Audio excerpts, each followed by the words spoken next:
এরকম টিটে পাগল সেরকম এই বিস্কিটে পাগল। বিস্কিট শেষ, দুদিনে বিস্কিট শেষ। নাও নাও, আনো কাটবিল।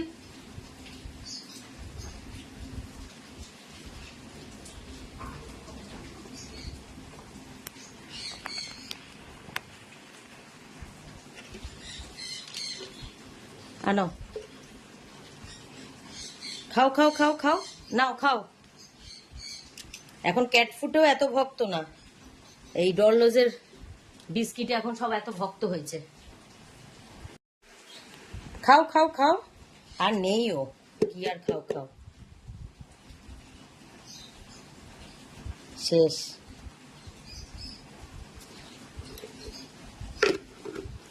আর নেই, আবার আনবো, অর্ডার দেবো, আবার তখন পাবে, শেষ হয়ে গেছে। সারাদিন ভাত মাছ মাংস কিছু না খেয়ে সারাদিন এইসব খাও।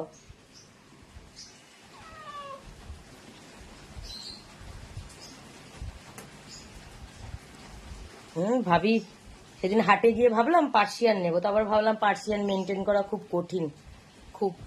বাবা, আমার তো মনে হয় যেন এদের মেনটেন যদি করতে পারি তাহলে আমি পার্সিয়ানও মেনটেন করতে পারবো। এ তো একই, এ তো এইসব খাবার ছাড়া কিছুই খাচ্ছে না। আর লোকের বিড়াল ছিটা ফোটা মাছ দিয়ে মেখে দিয়ে দেয়, এই যে এই সব খাওয়ানো সম্ভব? এই সব, তারপর আবার কি ওই যে ট্রিট, তারপরে এই যে উইসকাসের এই যে জেলি,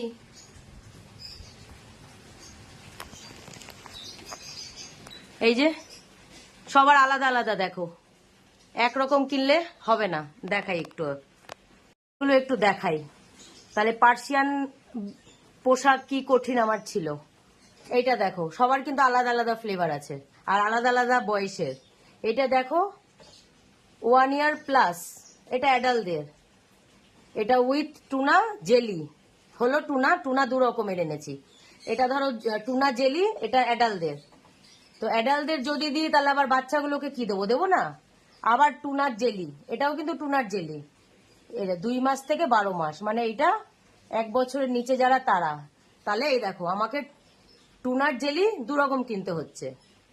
তারপর আবার আরেকটা 1 ইয়ার প্লাস, এটা আবার আলাদা চিকেন গ্রেভি। এই দেখো, আমার এখানে তো সবকটা বড় বিড়াল না, বড়ও আছে ছোটও আছে। তো বড়দের যদি খাওয়াই তাহলে ছোটদের আবার খাওয়াবো না, তো ছোটরা কি খাবে? আবার এই যে ছোটদের জন্য কিনতে হয়। একই একই টুনা জেলি, কিন্তু বয়সটা আলাদা। এই যে দেখো, এটা 2 মাস থেকে 12 মাস, মানে 1 বছর পর্যন্ত খাওয়ানো যাবে। আর এটা 1 বছরের পর থেকে, 1 বছর থেকে অ্যাডাল্টদের জন্য। এই যে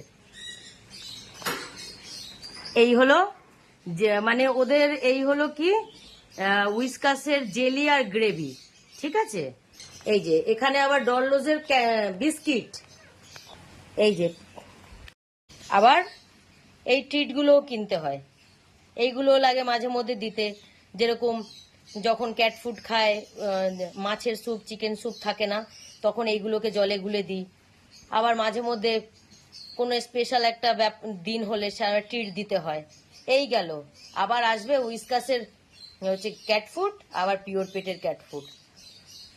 এই যে ভাত কেউ খাবে না, হারগিস খাবে না, শুধু মাছও বয়েল করে দিচ্ছি। ইদানিং শুধু মাছও কেউ খেতে চাইছে না, তাহলে এদের কি দেব? এদের কি দেব? পার্সিয়ান বিড়াল পোষা কঠিন আমি জানি, তো এইগুলো পোষা এমন কিসের সহজ হয়ে গেছে? এগুলো পোষাও তো দেখছি সেই কঠিন। হ্যাঁ, এই যে আমার পার্সিয়ান গুলোকে দেখে নাও, দেখো আমার পার্সিয়ান, এই যে দেখেছো, আমার সব এক সেবারকার এক পার্সিয়ান। আমার আর পার্সিয়ান লাগে? দেখো, আমার তো পার্সিয়ানের থেকে এদেরই পছন্দ হয় বেশি। আর আমার সব বিল্লু বাচ্চাদের বলতে নেই, ওদের লেজগুলো দেখো। এই যে এটা কীর্তি ফুল, মানে কীর্তন, এটা তুলো, ওই যে ছোটু। আমার ঘরে যে কজন আছে পার্সিয়ান ফেল। এই যে, তাহলে আমার আর পার্সিয়ান লাগবে না, খরচাও পার্সিয়ানের মতন করি। আর আমার পাগলাগুলো পার্সিয়ানের থেকে দেখতে, আমার তো এবার যার যার বাচ্চা তার তার পছন্দ, আমার তো আমার বাচ্চা পার্সিয়ানের থেকেও বেশি ভালো লাগে। পরিষ্কার কথা। এই গরমকালে পার্সিয়ানদের পশম কেটে দাও, এই কেটে দাও, ওই কেটে দাও, তার থেকে আমার এই বাচ্চাই ভালো। আমার মানে একজন আমার পাগলার খালি লেজ এরকম এই যে নর্মাল বিড়ালদের মতন দেখো একটা, বাদ বাকি প্রত্যেকের লেজ যে দেখো, এই যে প্রত্যেকের লেজ আমার ক্যাটদের এইরকম, আর গায়ে সেই পরিমাণ পশম, খালি আমার কাঠবিড়ালিটা ছাড়া। আর এই যে এ মনে হচ্ছে কাঠবিড়ালির মতনই খালি হবে, বাদ বাকি আমার কাছে যতগুলো আছে পার্সিয়ানের থেকে আমার কাছে এরা আমার কাছে বেশি প্রিয় আর দামি।